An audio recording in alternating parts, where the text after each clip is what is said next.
I'm Tony Ruiz, contributing editor at Gold Derby, here with Ondi Timoner, who has created a really beautiful and touching and moving and devastating film called Last Flight Home, which details the death of her father, his choice to die. And Ondi, this is a film that creates so many emotions when you watch it. But one of the things that I found so fascinating is that the chief emotion that I came away with was actual joy. And I think it's very hard to make a film about death that is simultaneously joyful. And so my first question is, was that something that you consciously wanted to do, and how did you go about doing it? Yeah, so, well, thank you for saying that. That is what, I hear a lot actually is I found it so joyful, as like, but there's still like some remnants of tears on their face. I felt like those were some of the most beautiful weeks of my life. It was really an absolute joy to be in that room with my father. He is so funny, so tender, and he was so courageous, and it just didn't put if there was any worry about dying on March 3rd, he certainly wasn't putting it on us, and it was just amazing to be able to celebrate him and reflect back all the love that he'd given us, over all those years. And it felt very important to do that, for him to feel like a failure, as you saw he expressed in the film, because he'd lost his money. When he'd given us like everything, and he'd lost his money because he had a stroke from an accident with his neck. It was just, he was holding on to this shame, and to watch him be able to like unload it and shed it was one of the greatest moments. And in a way, it helped all of us to shed our own shame. And that was what really motivated me to share the film. That's when I was like, okay, this is going to have to be something that I share, because people need to also reflect on their own lives and look at what they're holding on to. And so it kind of became a film. For me, it became a film about, I made it as a film about maybe how to die, about how to let go of loved ones, it felt like a roadmap that we just sort of discovered along the way, but we almost found what it would be like to have a good death, if there is such a thing. And it felt like, a film about that, but then it also felt like a film about how to live and how to love. And so I just ended up having to share it because it was just too transformative, and it felt too important to not share. Yeah. Well, and it was so interesting to me because as I was watching it with my parents, it brought back a lot of memories of the death of my own grandfather, which I saw a lot of parallels, and it stimulated a lot of conversation. Just in the midst of the film, we would literally pause the film and start talking to each other about it, about what would we do in this situation. Is that one of the things, did you actively want that to happen, or has that been kind of like an unexpected like side effect of the film? That's a great question. So I was absolutely blown away by the impact that the film had. It was so personal to me that I just didn't even know if it was a good idea. I had a secret screening in Birmingham, Alabama in August. Dad died in March, and I had a film by August. It really came flying out of me. I think because I was just getting so much out of it. A therapist told me that I'd be in shock, and I didn't feel like I was in shock through the whole thing.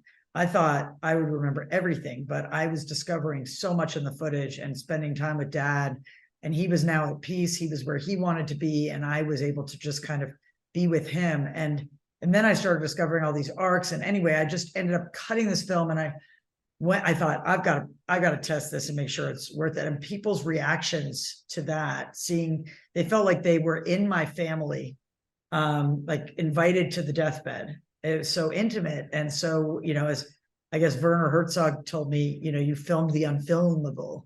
It was kind of like nobody had really ever been invited into a room like that before, but they also were saying they saw their own families. So it was this discovery about film where you can be like at once in my family, but you're also getting, because of the intimacy and how particular it is, you actually can find these tethers to your own family. And it just kind of happens where people play out the death of their loved ones that have happened. those that might happen in the future. And a lot of healing happens as a result of that. And I just think that's amazing. I saw a trauma therapist. I was on an interview with her about this film, a podcast called Grief is My Side Hustle. And I said to her, I don't understand why these people are all saying to me that this film is healing them, even if they've had a bad death in the family, or even if their dad wasn't a nice guy. Like for some reason, even though it's totally different circumstances, or they couldn't see their loved one during COVID, that they see the film and they feel better. Why is that? And she said, well, we have this form of therapy called imagination therapy, where you go through a traumatic event and you imagine it going differently. And I think that's what's happening here, is people have so much pain associated with death. Then they go through this joyful film where a person dies. And as they kind of, fall in love with dad and the family, they can also like kind of re-fall in love with their own family. Or see it differently, or feel it differently, or maybe have that closure that they never had before. So that to me is like truly a miracle, and it's a miracle about filmmaking, I think. So, yeah. I had to ask because it is so personal and it is so intimate, in not just in terms of the lengths of what is shown. In the genesis of this, at what point did you decide this is something I need to film? And were you ever concerned about your family's privacy in that process? I was concerned about dad's privacy first. I asked him, and when he was still in the hospital, I said, I feel this urge to film you. I had never wanted to make a documentary about dad. I was always making a scripted film about dad. Those are the pages you see on the bed, is the script I've written. And I was just glad I had cameras set up. In fact, I was in such denial that I was making a film that I was just happy to have a recording of the, sorry, I have a husky that's running by, if you hear any noise. That's okay. I was just really happy to have a recording of his reaction to the script. So yeah, but I asked him, like I said, I don't want to forget a word that comes out of your mouth from now until the day you're gone. And it was just terrifying, to have this date upon which he would be gone. Yet it was also the greatest gift ever to have medical aid in dying. It was just like, he had so much of a feeling of agency and power over his own body again, and a feeling of hope that he would have and be at peace soon. So he was able to like give us everything and be present and be funny again and be like himself again. He was so despondent, as you might remember at the beginning of the film. And so it was this law that helped us. And he said, would you rather get a call in the middle of the night, or would you rather know the day I'm going to die? And I said, well, it's terrifying to know the day you're going to die. But I suppose, yeah, I've had those calls when you've fallen, and I don't want one of those calls and for it to be over without me having a chance to say goodbye. It really gave us as a family a chance to say goodbye, which is why we're like going to Washington and going to different states now, working with Compassion and Choices to try to pass this right for other people. But yeah, he was like, I instinctively know you're on the right track about the cameras. So he knew more than I did at the time. And then for my family, yeah, I just felt like, especially my sister, she's not a big fan of cameras. And so I was really worried about hurting her with the cameras. And so I called her, we Zoomed her in advance of her coming out. And I had already like been working on making the filmmaking process disappear. And so I had a lot, like I even had that Nest camera up high just so I could record time of day and what was going on, just so that I wouldn't have to write on anything. So I myself would be free from the constraints of managing 4 cameras. I mean, I didn't have a crew in there per se, but I wouldn't be, and that's why that scene with Gigi on the last night with his granddaughter, it's only the Nest camera, because all the cameras had run out, because the cameras were not the main event. But still, I said to my sister, we feel like we might at least need to make a short film to advocate for bodily autonomy at the end of life. Like, we feel like this is a really important basic human right that is overlooked in 90% of our country. And we probably need to pay it forward with a short film. I didn't think it would be this kind of intimate film. And she said, well, it wouldn't be my choice, but Mom and Dad, what do you think? And they both said it's important to us, because by then I think mom was so grateful that there was a record of dad, and she's watched the film like 550 times since then. I mean, she's watched it every day the year after he died, and now she watches it a few times a week to spend time with him. So it has been a lifesaver for her. But yeah, you know, my sister said, well, then I'll just forget about them. I'll do my best to forget about them. And she says that thankfully, when she walked into the room, she saw, okay, oh, Ondi's got cameras behind the TV and on a hospital tray. And like, she saw the cameras and she said, okay, I'm not, like, they're not here. And she was able to just, you know, obviously saying goodbye to dad and preparing him for his departure was everyone's main concern, not the cameras, you know? So that's why it's such pure, authentic footage, I think. In watching the film back, I had read somewhere that you had started kind of cutting the footage together, mostly in preparation for the memorial service, if I'm not mistaken. That's why I first opened it. I mean, I don't think anyone in their right mind would start watching back footage of your own father dying 2 weeks after he died. You know, that just seems crazy even to me. And I'm pretty dedicated filmmaker, but she's like, can you cut a 5-minute video for the memorial? 5-10 minutes, you've got footage, Ondi, you know?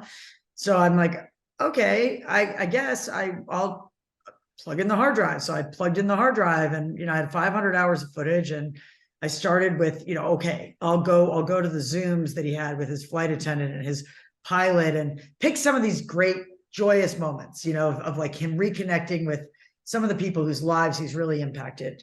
And I just I could not believe it. There he was, alive inside the editing system. And here I am, this grieving daughter, and now he's at peace, and I'm watching, and I'm just like learning all this stuff. And I ended up with a 32-minute memorial video in a week. And I, you know, threw it to Rachel the night before, and she was just like, I can't believe this. You know, she was horrified. She was but like, in that plan. What? But in that process, did you find yourself seeing your father even that soon after his death? Did you find yourself seeing him in a different way?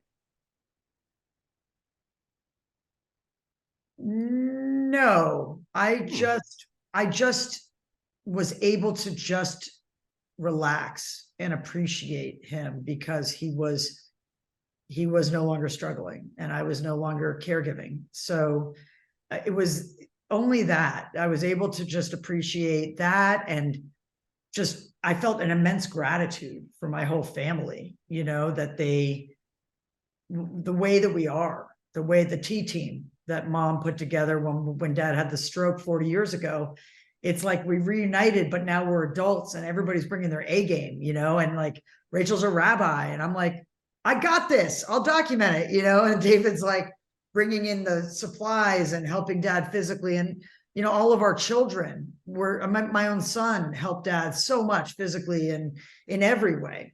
And people just helped each other. People have said to me, like, did you cut out, you know, a family argument or anything? It's like, no, you know, we didn't. We just came together. And so I just felt like immense gratitude. And really the only part that was very, very difficult for me to cut, as you can imagine, was dad's death. And the hardest part of that was 50 times into it, you know, when I've like perfecting it. And then I'm like, it became surgical, right? And it's like, then I'm just like, oh yeah, this cut point's perfect. And I'm thinking, oh my God, you know, like how far have you come from this moment where you were? But that's the nature of the beast, I guess, of being a filmmaker. Well, and I think, you know, because this film says so much about, you know, end of life care and what end of life care should be versus what it is in some states. But it's also such a personal family film. And so I guess, you know, from a filmmaker's point of view, are you able to, do you see them as two sides of the same coin?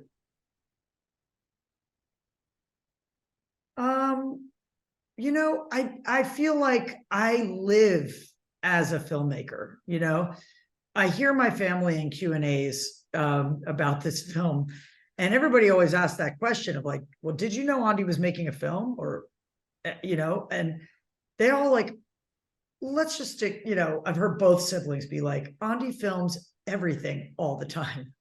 And, I've heard my partner say, like, we'll take the dogs on a walk around the block and I take a photo pretty much from the same spot every day.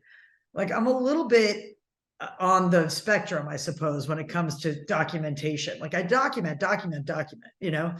So it was not unnatural. And I also have made so many like very serious verite films. Like, Dig was like 2,500 hours, and We Live in Public was 5,000 hours of footage cut down to 84 minutes, and I edited that film. It's like that film was, because it was shot with 110 surveillance cameras and 5 regular cameras. It was just a lot of material and a lot of coverage. And I love that.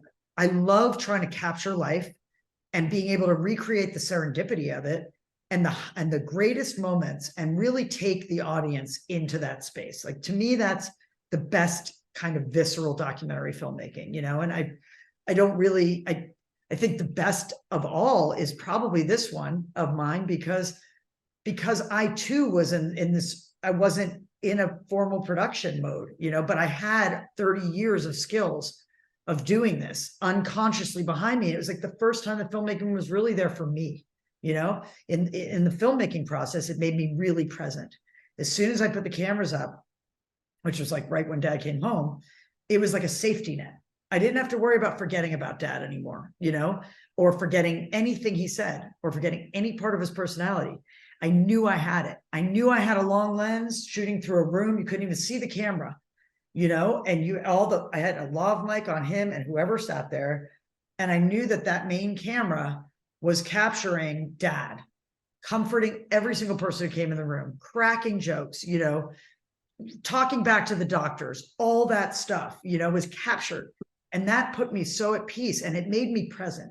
It allowed me to be present as a caregiver. It allowed me to ask the questions of the hospice nurse, of the doctors, of my mom, of my brother, like I was making a film without knowing I was making a film. And all the benefits that I love, why I love making documentaries, even though they're very hard to make, is that it does focus me, and it allows me to really ask those questions of life, and to crawl inside those moments. And I was able to do that, and really with this the greatest most transformative experience of my life. And so back to the question you asked about privacy, I was worried about my sister's career because it was against Reformed Jewish law at the time. The law has now been modified since the film.